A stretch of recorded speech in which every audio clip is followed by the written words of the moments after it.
Hi friends, host Derek here, talking with famous people. Kim and Susie and I were just sitting around talking about the the narrative of Taylor and Katie and that whole thing. So it's a complicated narrative to manage because my take from the get-go on this has been very clear and very absolute. It's Taylor is 100% a victim, as is Katie, and they will both tell you that. Jordan is 100% a victim, and the perpetrators of the crime here are the prosecutor and the sheriff's department.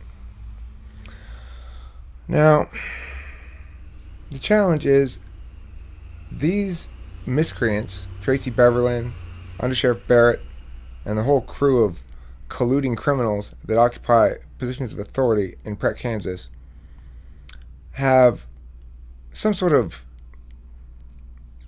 inability to recognize narcissism when they see it. Because there's another player in this mix that is significant in swaying the attentions of these law enforcement personnel with her own form of malevolence. That is, Katie's mother. I've seen the woman in action. I banged on her door because she was trying to pull some bullshit.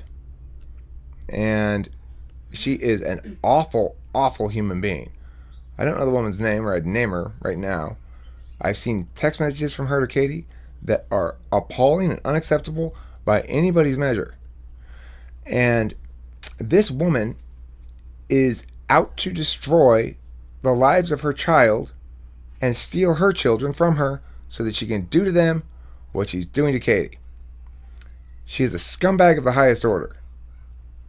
And she's always filing complaints.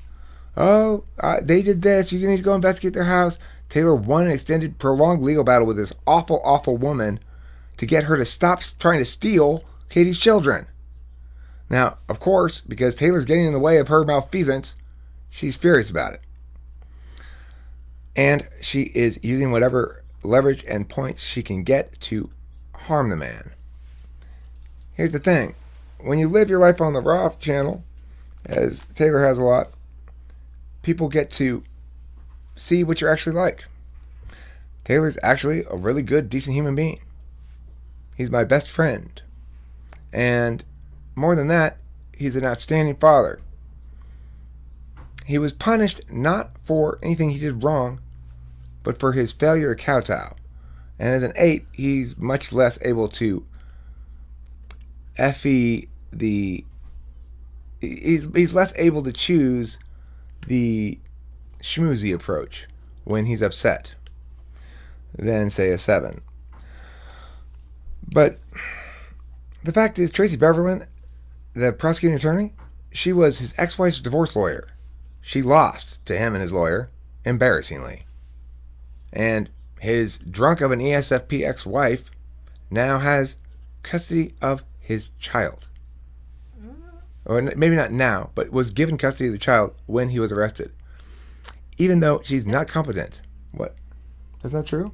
No, she took the kids but got charged with kidnapping because she shouldn't take the kids. And that was before Taylor was arrested. That was in the past. She had an outstanding kidnapping warrant for taking Jordan without permission.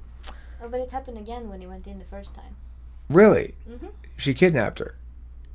I mean, I thought, my understanding was that the child was given to the mother by the courts. Okay. Regardless, this child was stolen from her father, for sure. Ripped from her father and the life that she knew. Taken from her classes. Taken from her friends. Taken from all that was familiar and SI satisfying about her home. And it was a very SI satisfying place. The notion that she was ever endangered is, in my mind, the most slanderous lie that a person can level against another person. And it's completely unacceptable. Somehow, Tracy Beverlin and Sheriff Barrett get away with this fucking slander. And that's what it is, because they're law enforcement professionals. Keep in mind, nobody complained except probably Katie's mom, Katie's family or something. Why did they complain? Well, because Taylor was doing what ENTPs do. Coming in and saying, no more of that bullshit towards Katie. Same thing I did with Kim. I mean, I wouldn't be surprised if some members of her family would be loved to hear about some way to get me too. But they don't seem to be quite as abjectly malevolent as Katie's mom does. ENTPs do that. We come in and we say, here's some more direct truth. Your bullshit won't stand any longer. And some people don't respond well to that. Some people commit crimes in response to it, like Katie's mom, Tracy Beverland, and our Sheriff Barrett. Now, Tracy Beverland probably cannot be accused of committing an actual crime. I want to clarify this. She's definitely guilty of prosecutorial misconduct. She knowingly accepted affidavits. She knowingly used evidence or threatened to use evidence that was obtained on perjured affidavits by Under Sheriff Barrett. That's fact. As far as I'm concerned, should you be convinced of it? No, I haven't shown you any evidence. But it's fact. If you think it's unlikely that Under Sheriff Barrett planted something or got the trash before it was actually out on the curb or fudged the rules a little bit, then you don't understand the mindset of individuals who think it's okay, even good, to arrest people for drugs. They're fucking scumbags. There's no other way to put it. Now, here I am trying to figure out what I'm going to do with Katie's request that I try to play nice with these fucking miscreants in order to help make sure she can get her kids back. Well, as I sit here, I realized that the only solution is to do exactly what I'm doing right now. Is to tell the goddamn fucking truth. These scumbags are child abusers who have taken from the parents their loved children. They were not abused in any way. Neither parent committed any crime against anybody. And yet, they've had their children taken from them. If you aren't appalled, then you're not applying a real moral compass to the question. This is not something I'm appalled just on behalf of Taylor for. It's just that Taylor's my best friend, so I feel the emotional resonance of the issue substantially. He's told me about when he was in jail, meeting a guy who took a plea for a year-long sentence because he was at a house when it got busted, and at the house they found bags with residue in it, quote unquote.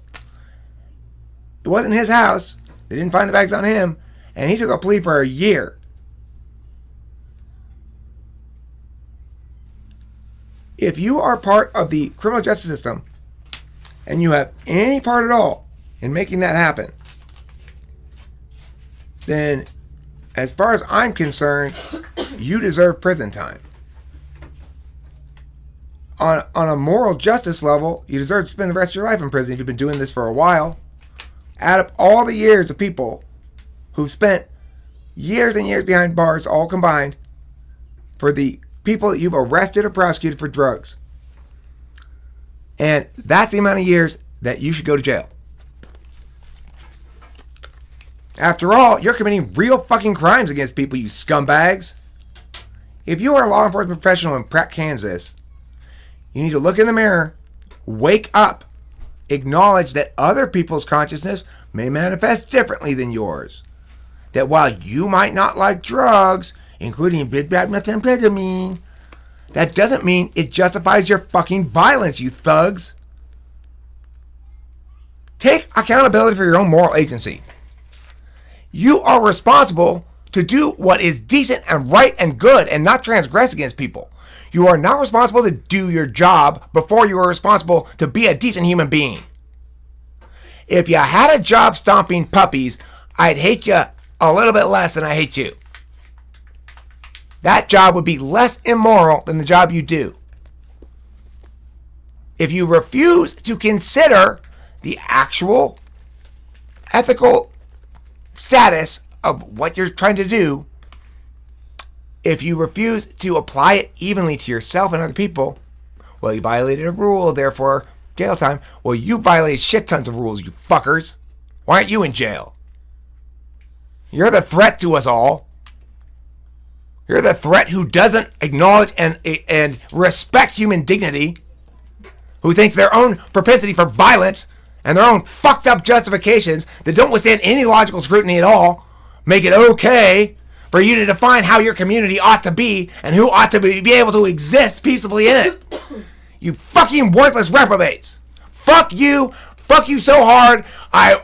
When you die, I'm gonna go shame you at your fucking funeral. I'm gonna go taunt your loved ones, you motherfuckers. The end. Thanks for watching. Don't forget to eat plenty of cheese.